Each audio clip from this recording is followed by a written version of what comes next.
E aí eu olho pro lado assim da cama, ela sempre tomou muito remédio controlado, e eu pego um vidro de remédio e viro. Escrevo 2 bilhetes, um pra ela: olha, eu amo vocês, eu amo não sei o que, jamais isso acontecer, não sei o que e tal. E deixo um pros funcionários: ó, tomei um remédio pra dormir, tá tudo bem, não me acordem. Só que eu sou acordado de manhã com a governanta e o motorista me chamando porque a ambulância estava lá para me levar para o hospital, porque eu tinha tentado me matar. E aí eu falo: como assim tentado me matar? Não faz sentido. Eu tô meio grogue, mas eu lembro descendo a escadaria, eu peço o meu casaco: não quero esse não, escolho o outro, pego, vou pro hospital de ambulância, chego no hospital, passo algumas horas lá, não precisa fazer lavagem, não precisa nada.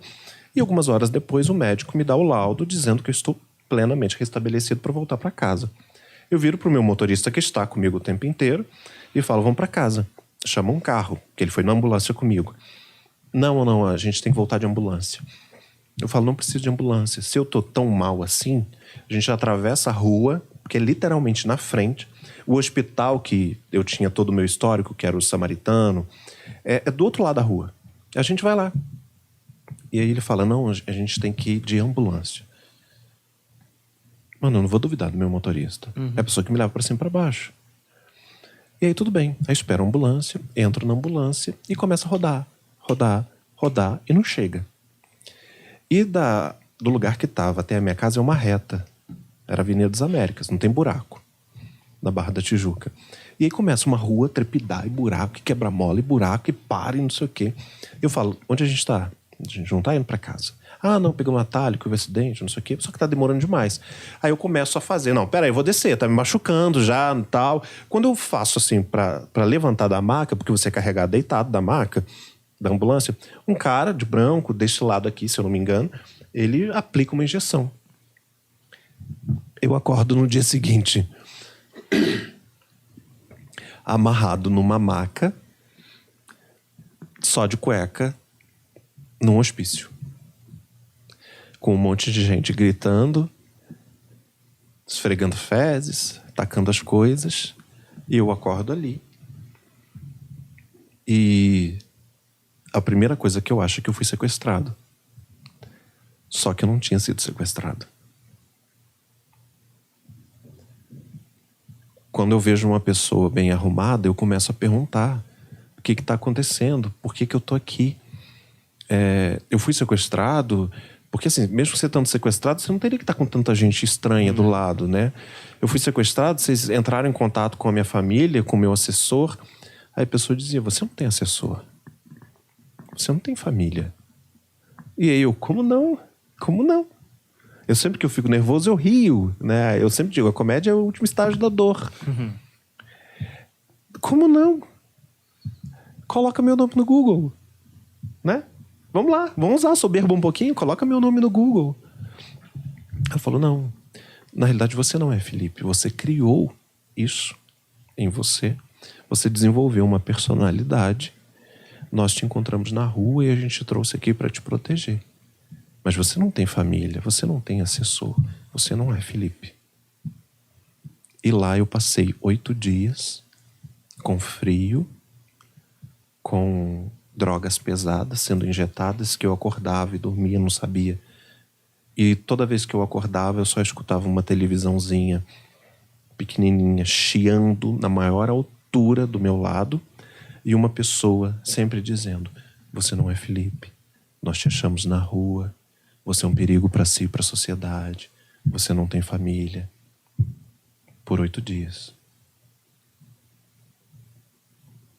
No 8º dia, eu já estava cortando sentado, sem oferecer nenhum tipo de resistência, cortando bandeirinha de São João.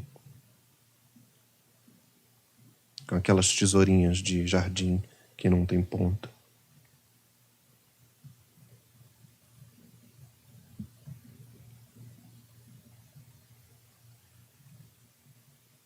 Não sei o que dizer.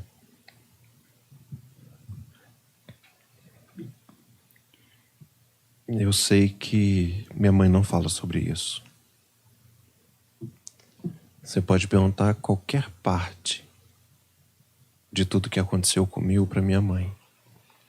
A única parte que ela não fala é a parte que ela me retirou do hospício. Ela não fala sobre isso. Não fala. Eu já perguntei, até porque para escrever o livro eu preciso de o máximo de informação possível. Ela não fala. Porque a forma como ela me encontrou, eu não sei o que quebrou dentro dela, porque eu já estava quebrado. Muito tempo depois, quando eu tive condição de começar a voltar a ler e ter acesso, eu descobri que isso é uma técnica de tortura. Eu não sabia que isso existia, chamada gaslighting, onde você faz uma reprogramação cerebral na pessoa para ela achar que é outra pessoa. Então, mesmo com todas as dúvidas que eu tinha, porque às vezes quando eu acordava para eu tentar buscar sanidade, eu ficava recitando textos bíblicos, que eram os textos que eu sabia de cor. Mas chegou um momento que eu falava, são textos bíblicos ou é coisa inventada da minha mente? Eu não tenho uma Bíblia para verificar. Será que eu sei ler? E no 8º dia, que eu estava lá cortando banderola, essa mulher que fez todo o processo de tortura, ela falou assim, o médico vai te atender. E aí eu saí daquele lugar onde eu estava, que eram 2 celas, comecei a andar pela propriedade da clínica e descobri que era um mundo completamente novo. Tinham árvores, caminhos, pátio, gente brincando, quadra, entendeu? Salão de jogos. Era um lugar lindo. E eu preso numa cela lá, junto com outras pessoas, escondido. E aí, quando ela tem um chalezinho, quando ela abre a porta desse chalezinho para eu ser atendido pelo médico, quem tá lá não é o médico, é a minha ex-esposa. E aí, quando eu a vejo, eu meio que acordo. Eu sou Felipe. Tá entendendo? Eu não tava maluco. E eu vou correndo para abraçar ela. Quando eu vou correndo para abraçar, um homem me joga para trás. Ele fala, você não pode se dirigir a ela. Aí eu falei, por que não? Minha esposa. Eu não tô maluco. Detalhe, eu tô processando essa clínica junto com a minha esposa, claro, por sequestro e cárcere. Você só pode ser colocado numa clínica psiquiátrica se você tiver passado 24 horas num hospital e ter tido um encaminhamento médico. Eu passei algumas horas e meu encaminhamento dizia que eu estava ok. Segundo, depois que você dá entrada numa clínica psiquiátrica, você pode ficar 72 horas. Depois disso, você precisa de autorização ou da família ou do Ministério Público. Isso nunca aconteceu. Eu fiquei lá com sequestro e cárcere durante 8 dias sendo torturado e ninguém sabia onde eu estava. E aí aquele homem lá naquela sala com a minha ex, ele me mostra um papel e diz assim, é para você assinar. E aí nesse papel estava escrito anulação de casamento. Que eu declarava que eu estava pedindo a anulação por ter, durante todo o período de praticamente 3 anos de casado, a gente nunca ter tido nenhum tipo de contato marital, nenhum relacionamento sexual. E só por causa disso eu poderia pedir anulação. E que também eu me declarava celibatário. Celibatário é uma pessoa que nunca faz sexo. Porque eu fico imaginando hoje, vai que depois eu termino o caso com uma mulher e é engravido, como que eu passei 3 anos casado e nunca tive sexo, né? E aí, como um idiota, guerreiro, eu falei, não vou assinar. Não vou assinar. Eu tava nem aí pra anulação ou pro celibato. Eu disse, eu amo essa mulher. A gente chama os melhores terapeutas, a gente reúne com quem quer que seja.